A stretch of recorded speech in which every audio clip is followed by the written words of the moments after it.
choses, obligatoirement, on a besoin, par exemple, l'Internet, le TV, après la maison super bien comme ça. Il y a beaucoup de choses nécessaires dans notre vie. Pour être heureux, on n'a pas besoin de beaucoup de choses. On vit en couple avec quelqu'un, on a 2 enfants en général, et dès que l'on ne va pas être forcément dans ce modèle-là, ben on sent une pression qui est un petit peu latente. Première pression de la société. Quand on dit pression de la société, c'est tout ce qui, quelque part, formate les individus, les organise,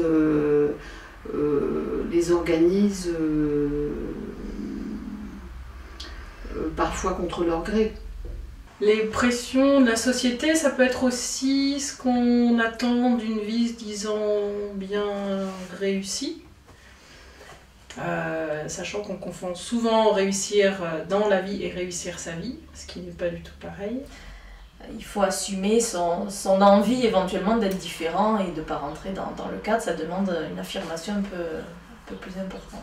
Ici, obligatoirement, je dois casser ma logique pour apprendre la logique française parce que je dois vivre ici.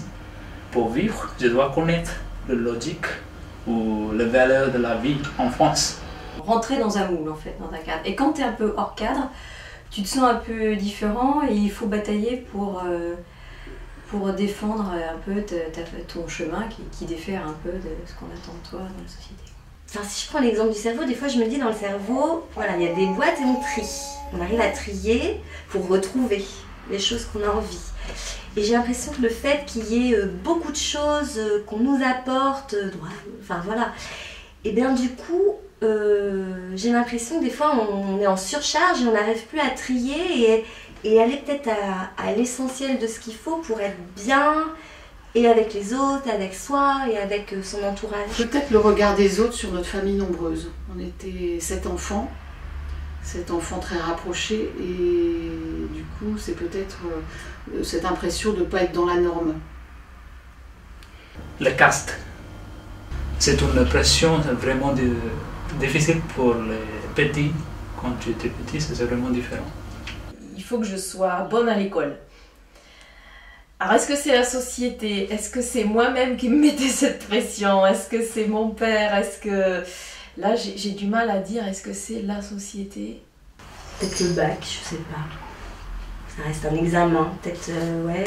Une fois que tu sors un peu de tes études, tu sais pas forcément ce vers quoi. Alors, évidemment, tu as suivi un cursus, mais tu sais pas vraiment ce qui t'attend. Et là, tu sens que, en effet, il faut enchaîner maintenant. Et ça, je trouve que ça a été un peu lourd. Il y avait un brassage de culture beaucoup plus important et du coup quand je suis rentrée à La Rochelle, c'est vrai que là j'ai eu un choc de la pression vraiment de société, de consommation et de l'apparence, je vais dire ça comme ça. On peut les voir, enfin moi je les trouve aujourd'hui comme oppressantes. Oppressantes parce que je trouve que ça limite un peu tes choix, ça limite... Ou alors il faut être assez fort, il faut avoir une bonne personnalité pour bien le vivre. Je pense qu'il y a des pressions qui peuvent être vraiment oppressantes et que du coup, enfin moi ça me déstabilise si ça commence à monter à un niveau d'oppression grand, ça me déstabilise. C'est quelque chose qui m'a amené vers du positif tout en étant quand même très stressant. Il peut y avoir des pressions qui peuvent être un peu libératrices, qui peuvent être un peu donner de l'émulation et d'autres effectivement qui peuvent être oppressantes, voire destructrices. Ça pourrait être plus souple. Et ça peut effectivement, freiner certains enfants, par exemple, et en même temps, c'est obligatoire. Je veux dire, vivre en communauté, il faut forcément faire attention à des règles communes, à des normes communes. Que signifie pour moi les pressions de la société? Alors, plein de choses.